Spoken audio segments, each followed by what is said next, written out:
آپ دیکھ رہے ہیں بول نیوز اور میں ہوں سنیا ملک۔ ہیڈ لائنز آپ جان چکے ہیں، بلیٹن کا آغاز کریں گے اور سب سے پہلے بات کریں گے کوئی غلط فہمی میں نہ رہے، بھارت نے کوئی حرکت کی تو ہمارا جواب فوری اور بھرپور ہوگا۔ Army chief general Syed Asim Munir نے دشمن کو دو ٹوک وارننگ دے دی۔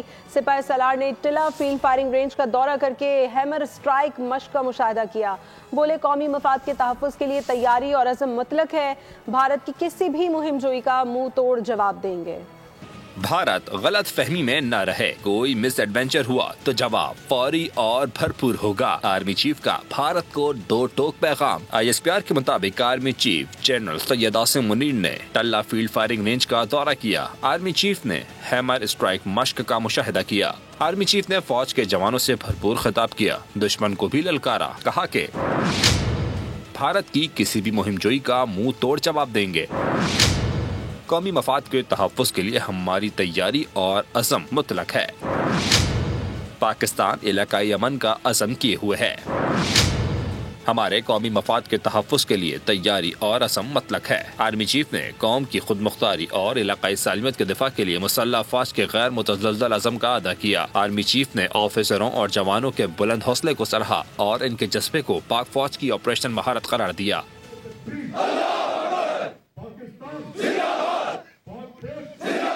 مودی نے سندھو کا پانی بند کیا تو پھر دریائے سندھ میں ان کا خون بہے گا۔ چیئرمین پیپلز پارٹی بلاول بھٹو کی انتہا پسند بھارتی حکومت کو للکار۔ بولے پاکستان پرامن ملک اور اسلام پرامن مذہب ہے، ہم جنگ نہیں چاہتے، لیکن مودی نے سنتاس معاہدہ معطل کر دیا جس کا ہم بھرپور دفاع کریں گے۔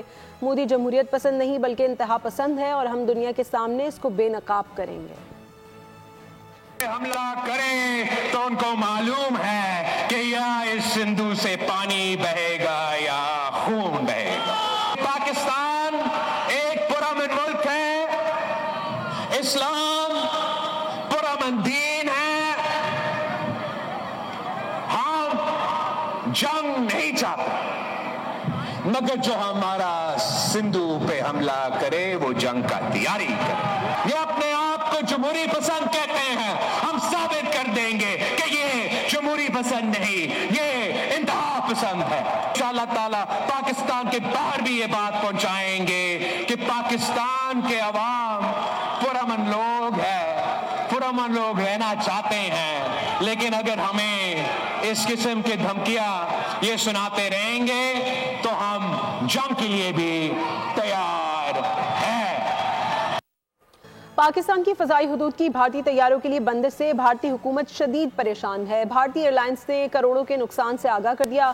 بھارتی ایویشن وزیر کی صدارت بھارتی ایئر لائنز کا اجلاس ہوا جس میں بریفنگ دی گئی کہ Air India, SpiceJet, Akasa Air, IndiGo Air, Air India Express سمیت دیگر بھارتی ایئر لائنز کا بزنس ٹھپ ہو کر رہ گیا ہے۔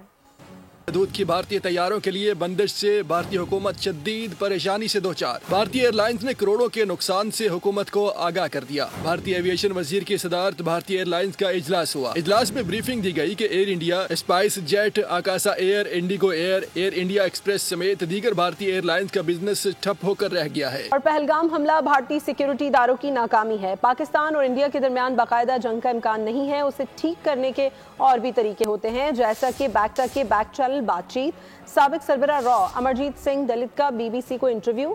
کہا اب تو امریکی صدر ٹرمپ نے بھی کہہ دیا کہ انڈیا پاکستان کا کشمیر پر جھگڑا تو برسوں سے چلا آ رہا ہے اور یہ اپنے حالات کو خود سنبھال لیں گے۔ کشمیر کو مت چھیڑو، کشمیر پہلے سے جلا ہوا ہے۔ مقبوضہ وادی کے شہری نے انڈیا ٹوڈے کے اینکر کو چپ کرا دیا۔ کہا کہ ہم کسی پر الزام نہیں لگائیں گے، ہم پاکستان یا کسی اور ملک پر الزام نہیں لگائیں گے، عوام کا کام ووٹ دینا ہے اور وہ ہم نے دے دیا۔ دہشت گردوں کا پتہ لگانا حکومت کی ذمہ داری ہے۔ سبسکرائب کریں اور بیل دبائیں تاکہ کوئی خبر رہ نہ جائے۔